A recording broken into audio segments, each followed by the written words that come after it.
اب یہ ہے بہت پیاری آیت ہماری خواتین کے لیے قابل غور.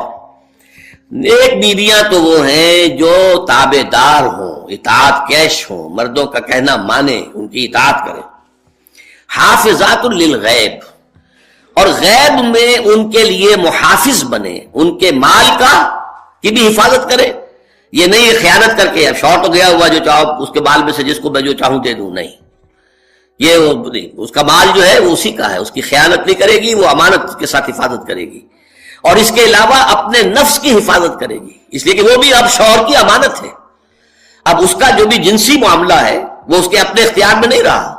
اس کو مل کے بزا کہتے ہیں ہماری فقہ کے اندر، کہ در حقیقت اس کا اختیار کامل اب شوہر کے ہاتھ میں آ چکا ہے. اس کے جنسی اعضاء جو ہے وہ شوہر کے کنٹرول میں ہے. مل کے بزا، ملکیت گویا کہ اس کی ہے. لہذا اس میں کوئی خیانت اگر وہ کر رہی ہے تو وہ بھی اس کے خلاف ہو جائے گا معاملہ. فالصالحات قانتات، تو نیک بیویاں وہ ہوتی ہیں جو تابع دار ہو، فرما بردار ہو، اور غیب میں یعنی شوہروں کی عدم موجودگی میں جبکہ وہ موجود نہیں ہے حفاظت کرنے والی ہوں. اور وہ حفاظت مال کی بھی اور ان کا اپنے نفس کی بھی. اور یہ کام آسان نہیں ہے، آپ کو معلوم ہے. شوہر کبھی 4 مہینے کے لیے باہر چلا گیا ہے، کبھی 1 سال کے لیے باہر چلا گیا ہے. عورت کے لیے اپنے نفس کو تھامے رکھنا، اپنے جنسی خواہشات کو، فرض کی جوان عورت ہے، اس کی بھی تو نفسانی خواہشات ہیں، تو آسان کام نہیں ہے. یہی وجہ ہے، آپ کے علم میں ہوگا کہ واقعہ بڑا عجیب پیش آیا تھا، اس کو بیان کرتے ہوئے شرم بھی آتی ہے. حضرت عمر رضی اللہ تعالیٰ عنہ اپنی رات کے گشت میں ایک مکان کے پاس سے گزر رہے تھے، تو انہوں نے سنا کہ ایک عورت جو ہے وہ بڑے درد بھرے الفاظ میں کچھ گا رہی ہے.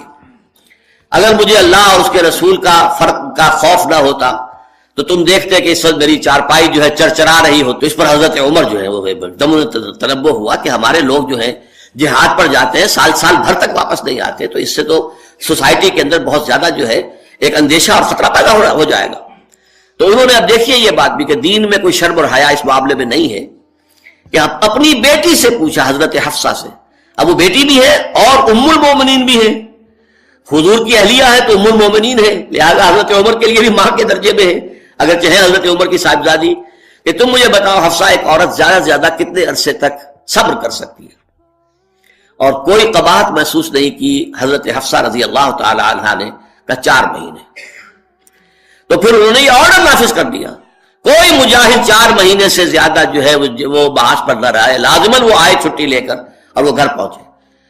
آپ اس کی روشنی میں دیکھیے جو کچھ ہمارے ہاں ہو رہا ہے، امارات میں جو لوگ کام کرتے ہیں، سعودی عرب میں کام کرتے ہیں، باہر کے ممالک میں کام کرتے ہیں، جوان بیویوں کو یہاں چھوڑ جائے، پھر جو قصے ہوتے ہیں، جو سکینڈلز ہوتے ہیں، پھر جب وہ شوہر صاحب تشریف لاتے ہیں تو وہ دیور اور بیوی جو ہے مل کر اسے قتل کرتے ہیں، اس لیے کہ یہاں تو دنیا بدل چکی ہے، دیور کی اور بھابھی کے رشتہ کچھ اور ہی بن چکا ہے، لہذا وہ قتل بھی کرتے ہیں، مال بھی سارا لے لیتے ہیں. یہ ساری خبریں آپ اخبارات میں پڑھتے ہیں. تو یہ کیوں ہے؟ فطرت کے خلاف ایک طرز عمل آپ اختیار کر رہے ہیں. یا تو اپنی فیملیز کو ساتھ لے کر جائیے، یا یہ ہے کہ پھر یہ وقفہ کا جو ہے معاملہ زیادہ، میں سمجھتا ہوں اس حدیث کے بعد جو حضرت عمر کا فیصلہ تھا 4 مہینے کا، اس سے زائد جو ہے باہر سٹے کرنا، اپنے گھر نہ آنا، ایک اعتبار سے گناہ کے درجے کی بات ہو جائے گی. علیکم بسنتی و سنت الخلفاء الراشدین المہدیین، تمہارے ذمے ہے میری سنت بھی اور خلفاء راشدین جو ہے میری ان کی سنت.